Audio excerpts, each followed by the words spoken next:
Hello everyone. In our channel's playlist, you will get the other subjects class-wise easily. You can refer that for your help. Earlier, we was uploading the videos on science, maths and social for class 8th to 10th. Now we had started for the class 6th. This is our first video for 6th standard. So today we will study about the food and where does it come from, which is the first chapter of class 6th. Now, let us start with the chapter. First of all, food. Food is nothing but the edible things. Edible means what we can eat. Edible things, what actually we are eating are nothing but the food. Food is necessary for our growth and to protect ourselves from disease. So, what do you mean by food? Food is nothing but the items, what we are eating. That is nothing but food, and food is important because of for our growth and to protect ourselves from the various diseases and to get the enough energy. हमें energy के लिए और हमें अपने आप को protect करने के लिए डिसीजेस से food is very important. Food items, आप जो भी फूड आइटम्स बोलते हो, it is different according to the different places. If you are dealing about Punjab, so there they will eat that makke ki roti and about rajma, these things they'll eat. When we are talking about the Madras, Chennai, in that their places they will eat idli, dosa, vada, sambar. According to the places, the food items are different. different places पे different food आप use कर सकते हो for eating. Different, when we are saying the food item, it is nothing but what we are cooking and preparing. When we are saying the food item, it will be prepared with the different methods. If you are saying about a boiled rice is nothing but a basic food item where everyone is using. Food item जब आप बोल रहे हो कि boiled rice है, तो boiled rice बनाने के लिए आप क्या क्या यूज़ करते हो? It is nothing but only 2 ingredients which is water and the rice. Boiled rice आप बनाने के लिए क्या यूज़ करते हो? It is nothing but your rice and water. Only 2 ingredients. Ingredients का क्या मतलब है? आप जो चीज़ें उसको बनाने के लिए यूज़ कर रहे हो, दैट इज़ कॉल्ड इंग्रेडिएंट्स. अगर आप if you are talking about the chapatis, the roti, if you will talk, it is about atta and water. तो इंग्रेडिएंट्स उसके क्या होंगे? That atta and water. When we are asking about dal, when you are preparing dal, तो दाल के लिए आप क्या क्या इंग्रेडिएंट्स यूज़ करते हो? जो आप वो बनाने के लिए यूज़ करो, that are nothing but its ingredients. Ingredients का क्या मतलब है? जो आप उसको यूज़ करो. तो दाल में क्या क्या यूज़ होता है? It is use pulses, again water we will use, salt we will use, oil we will use, and some of the spices we will use. So these are all the things together are called as ingredients of dal. So the word ingredient, what is mean by ingredient? It nothing but what you are using the material to prepare that food. आप जो food item बना रहे हो, उसको बनाने के लिए आपने क्या क्या यूज़ किया, that is called ingredients. Now we will go for the next point. Now the food, when we are saying about the food, it is nothing but it may be the fruits, it may be the vegetables, it may be the milk, it may be the meat, many things you are having. तो food के basically 2 sources हैं. From where we will get the food? 2 sources. That is nothing but the plant sources and the animal sources. Plant sources are nothing but when we are getting the fruits, vegetables and grains, pulses, these all are nothing but the plant sources. Plant से आपको मिलते हो क्या क्या मिलता है? Plant से आपको प्लांट से वेजिटेबल्स मिलते हैं, प्लांट से फ्रूट्स मिलते हैं, प्लांट से आपको ग्रेन्स मिलते हैं, सीरियल्स मिलते हैं. This all are nothing but from plants. जो आपको प्लांट से मिलता है, that are the plant sources. And one more source you are having, that is the animal sources. When we are saying about the animal source, plant sources मतलब जो आपको plant से मिल रहा है, देन एनिमल सोर्सेज मतलब जो आपको एनिमल्स से मिल रहा है, which you will get from animals are called as animal sources. From animal what we can get? It's nothing but the fish, meat, then eggs you can get, Basically, when we are saying about the animals, it is nothing but the products of milk. The milk products मतलब butter, cream, cheese, curd, these all are nothing but the products of milk. Products of milk, when आपका जो milk है वो animal source है, तो उसके जो सारे चीज़ें होंगी जो उसके जो रिलेटेड आप जो बना रहे हो, that are nothing but the animal sources only. तो एनिमल सोर्सेस में आपके क्या है, मिल्क है, एग्स हैं, मीट है, these all are nothing but the animal sources. जो आपको एनिमल से मिल रहा है वो एनिमल सोर्सेज से, जो आपको प्लांट से मिल रहा है that is nothing but the plant sources. तो आपके दो सोर्सेज क्या हो गए आपके फूड मटेरियल के, it is nothing but plant sources and animal sources. Now food from plants, आपको प्लांट्स से क्या क्या मिलता है. Here one diagram is shown here, flow chart. तो वी विल सी आपको फूड से जो प्लांट से क्या क्या है वो क्या क्या मिल रहा है. इट इज़ वीट मिलता है आपको, स्पाइसेस मिलते हैं, फ्रूट्स मिलता है, चॉकलेट्स मिलते हैं, वेजिटेबल्स मिलता है, and T, that is nothing but a rice, sugar, these all things we are getting it from plants. तो plants के ये आपको सारी चीज़ें plants से आपको मिल रहे हैं. then which are we are getting from animals से आपको क्या क्या मिल रहा है, that is nothing but mutton, fish, butter, honey, cheese, yogurt, milk, egg, these all the things what you are getting from animals.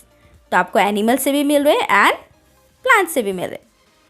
Now the next we are having food grains. जो food grains होते हैं that is nothing but basically on a paddy field. Paddy field का क्या मतलब होता है, जो flooded होता है जहाँ पे आपको राइस मिलता है, that is nothing but the paddy field. तो this is nothing but paddy field where you can get the rice और द वीट और राइस जहाँ से आपको मिलता है, that fields are look like this paddy field. These are nothing but the paddy fields. You have to remember paddy fields.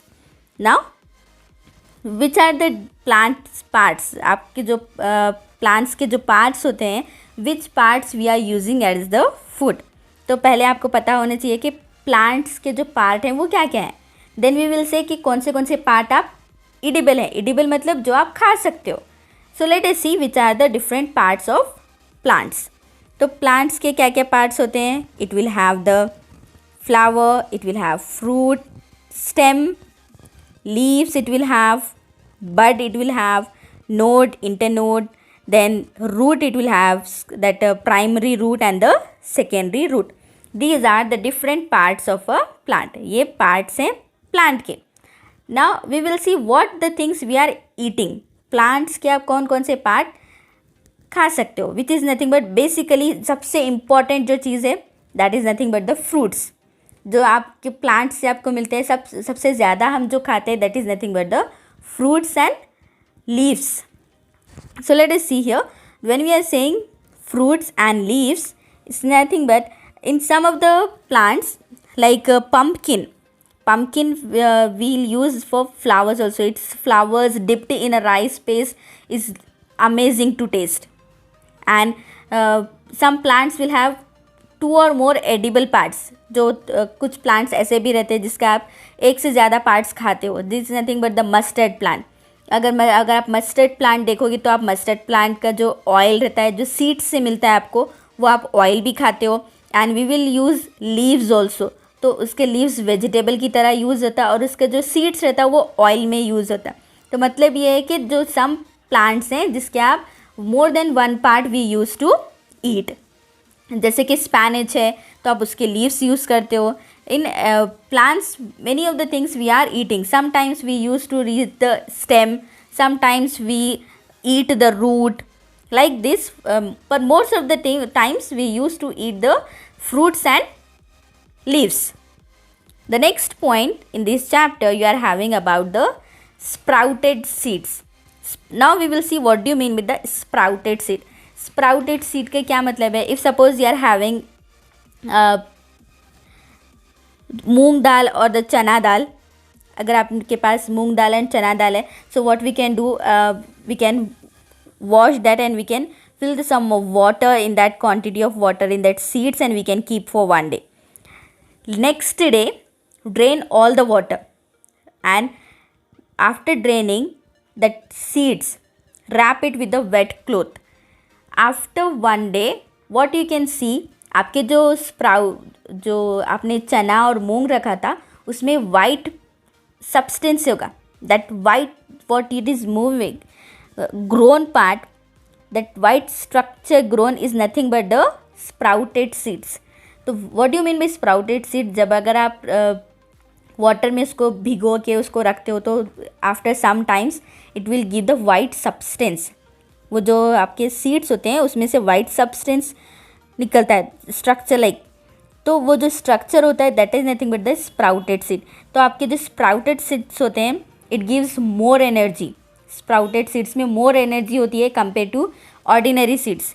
जो ordinary seeds होते हैं उससे आपको स्प्राउटेड सीड में ज़्यादा एनर्जी मिलती है. तो स्प्राउटेड का क्या मतलब है, जब आप उसको वेट वाटर में रखते हो फिर नेक्स्ट डे आप उसको वेट क्लॉथ में रैप करके रखते हो तो उसके बाद वाला जो आपको वाइट स्ट्रक्चर मिलता है that are nothing but the sprouted seeds.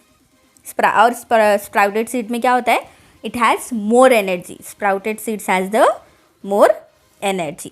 Now next thing we are going to deal with honeybees. What honeybees do? Honeybees basically what they'll do, they'll collect the honey and they'll give us the honey. तो honey कैसे बनता है? First of all जो आपका honeybees होते हैं they will go to the flower to flower and they collect the nectar from the plant, from the flowers. नेक्टार्स का क्या मतलब है, it is a sweet juice जो फ्लावर्स में रहता है. From flowers honey bees what will do, they will take the nectars and they will convert it into the honey and they will store it in that bee hive में वो store करते हैं. Then when what the honey bees are storing that honey, later on what we are consuming it's nothing but the honey. तो nectar क्या होता है, nectar is a sweet juice जो plants जो फ्लावर्स में होता है. जो फ्लावर्स से हनी बी लेते हैं it is nothing but nectars. वो नेक्टर्स को लेके हनी बीज उसको हनी बना के हनी हाइव में रखते हैं, बी हाइव में. बी हाइव से जो हम लेते हैं that is nothing but the honey. तो honey is also rich in food which gives the more energy to us. Now the next point what you are having, what do animals eat? So in this you are having three categories: carnivorous, herbivorous and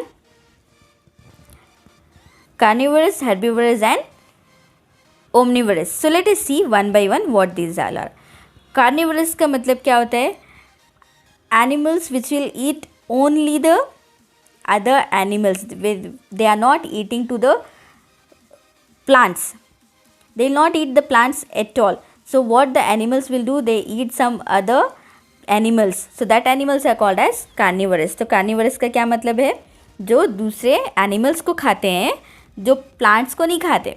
They eat only the animals. That type of animals are called as carnivorous. For carnivorous it may be fox, lion, many animals are there which will be carnivorous. तो carnivorous का मतलब आपको क्या याद रखना है, animals which eat to the other animals, जो दूसरे animals को खाते हैं that is nothing but the carnivorous. The next you are having for herbivorous. Herbivorous का क्या मतलब है, which will eat only the plants, जो animals को नहीं खाते, जो सिर्फ plants को खाते हैं, that are called as herbivorous. In herbivorous again many animals are there with like zebra, cow, giraffe, rabbit, many are there which is the herbivorous. Herbivorous का क्या मतलब है, जो सिर्फ प्लांट और प्लांट प्रोडक्ट्स को खाते हैं that are called herbivorous. The last point you are having for omnivorous. Omnivorous, now what the meaning of omnivorous, it's nothing but the animals which will eat both the products, like animal products also they will eat and as well as the plants also they will eat. जो दोनों खाते हैं plants as well as animals are called omnivorous. In that most of the human beings are also omnivorous. जो ज़्यादातर humans होते हैं that are also omnivorous. Like some examples you can say bear, hen, cat, these all are nothing but the omnivorous. Now let us see a quick summary for this chapter. First thing it is ingredient. Ingredients का क्या मतलब होता है? What are the materials you are using to prepare the food? आप एक food product बनाने के लिए क्या क्या material use कर रहे हो? That is called ingredient. Then edible. Edible मतलब जो आप खा सकते हो. Some plants are like edible, some plants are not edible. जो थोड़े सारे plants रहते हैं, some plants are like poisonous. तो वो edible नहीं रहते. edible मतलब आप जिसको खा सकते हो, that are called as edible. Nectar मतलब it is a sweet juice which is present in the flowers and that sweet juice is converted into the honey by the honeybees. Then sprouted seeds. Sprouted seeds का क्या मतलब है? जो seeds को अगर आप water में रखोगे और नेक्स्ट डे अगर आप उसको वेट क्लॉथ में रखोगे, they will get a white structure. तो that is nothing but a sprouted seed. जो सीड्स में वाइट स्ट्रक्चर बनता है, that are called sprouted seeds. Then herbivores are nothing but which will eat only the plants and the plants products. जो सिर्फ plants को खाते हैं, that are herbivores. Carnivores which eat only to the animals. जो दूसरे animals को खाते हैं, that are carnivorous. And omnivorous are nothing but which will eat animals as well as the plants. So these all things we had studied in this chapter. Hope it is clear for you. If you are having any suggestions, any doubts, you can give in the comment section. Thank you.